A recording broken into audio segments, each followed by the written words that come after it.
I would like to welcome you to Camp Bonifas. The United Nations Command is a multinational coalition force which monitors Korean armistice and helps maintain regional stability through Northeast Asia. Review the political history of the Korean Peninsula.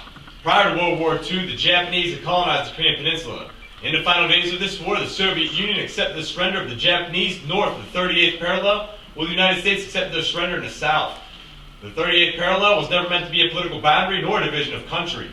It was merely established to designate areas of responsibility.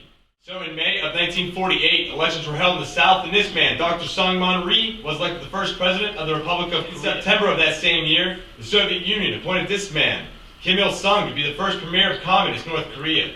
He reigned for approximately 46 years until his death in July of 1994. His eldest son, Kim Jong-il, then succeeded him in power. This is the first ever father-to-son succession of power to take place in the communist country, and he reigned for approximately 17 years until his death in December of 2000. His youngest son, Kim Jong-un, then succeeded him in power. This is the second father-to-son succession of power to take place in the communist country, and marks the third generation of the Kim family to rule in communist North Korea. Despite talks and negotiations and attempts to reunify the Korean Peninsula, on 25 June 1950, North Korea launched a massive surprise attack. The war lasted for over 3 years and cost over 2 million people their lives. North Korean forces had captured most of the Korean Peninsula. Over the next 4 months, the United Nations Command conducted the Incheon landing, pushing the North Korean forces back to the Yalu area of the war, aiding North Korea in their war efforts. The war began to stabilize around the 38th parallel, however no permanent settlement has yet been reached. On 27 July 1953, military commanders from the United Nations Command, the Korean People's Army, and the Chinese People Volunteers signed an armistice, or a ceasefire agreement. This white dotted line represents the Military Demarcation Line, or MDL. Under provisions of the armistice, all military commanders are ordered to pull their troops back 2,000 meters from the last point of hostile contact, creating a 4-kilometer wide, a 241-kilometer long demilitarized zone, or DMZ.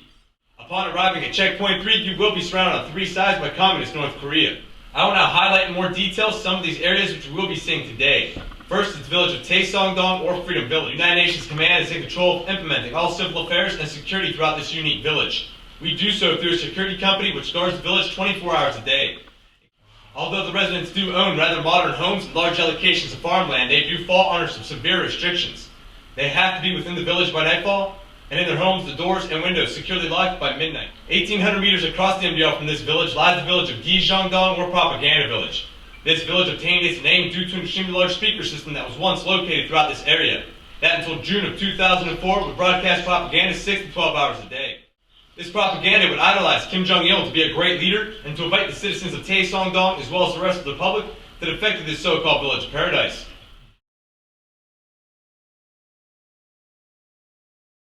Also visible from Checkpoint 3 is the Bridge of No Return. The Bridge of No Return obtained its name near the end of the Korean War when Operation Big Switch and Operation Little Switch were conducted. The United Nations Command returned approximately 82,000 prisoners of war, while the Chinese and North Korea returned approximately 13,000. These prisoners were lined up on either side of the bridge, given the opportunity to cross to the country of their choosing. However, once they crossed, they could never return, hence the name.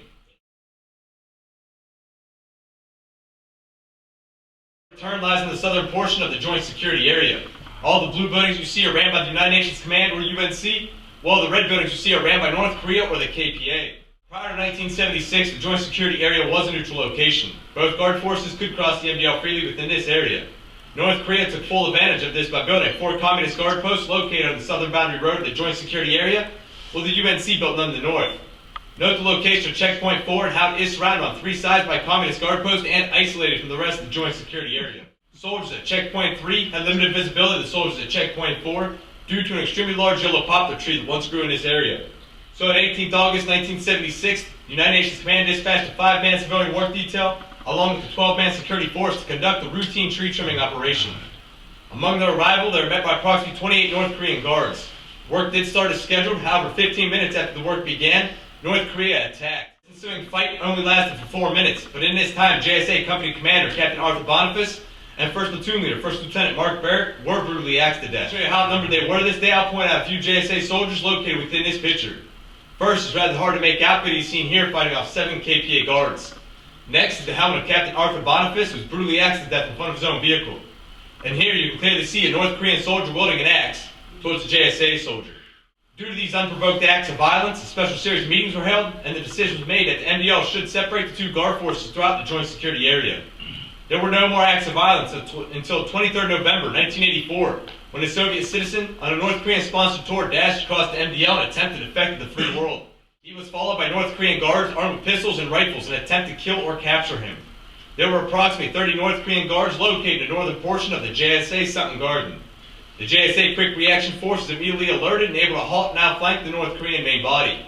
This ensuing firefight lasted for 20 minutes, and in this time the KPA had 3 soldiers killed and 5 soldiers wounded, and the United Nations Command had 1 soldier killed, Corporal Jang, and 1 soldier wounded.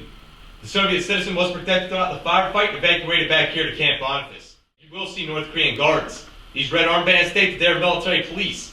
Under provisions of the armistice, all armed personnel that work within the demilitarized zone must wear these armbands.